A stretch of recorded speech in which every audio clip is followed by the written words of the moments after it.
As we near the end of the liturgical year, our readings turn to the end of times when we hear the powers in the heaven will be shaken, and we will see the Son of Man coming in the clouds. Was Jesus describing events or those events in similar ways, like in films such as Armageddon, The Day After, or End of the World? By no means. Today's second reading from the letter to the Hebrews details how Jesus, our high priest, offered one sacrifice for sins and took his seat forever at the right hand of God. In this one offering, he has made perfect forever those who are being consecrated. And we have been consecrated in baptism.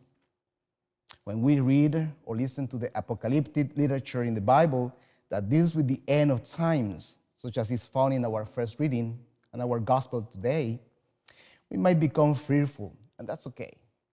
How could anyone hope to be worthy to enter and participate fully into God's eternal glory? And yet, the author of Hebrews reminds us that it is not our doing that brings about salvation or be part of the fullness of God's love and mercy. Instead, Jesus, in his life, death, and resurrection, has conquered mortality, crushed evil, and now offers us his very own light and life so that we might enter into the joys of his salvation. It's about the rising of a new creation where all our selfish criteria will be shaken. When we focus on our own actions, we might easily become discouraged.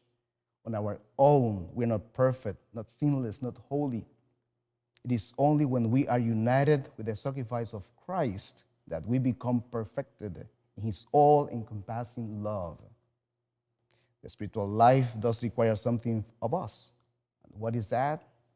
Our wholehearted yes to being transformed by life in Christ. And also that we are determined to follow him on the journey of discipleship.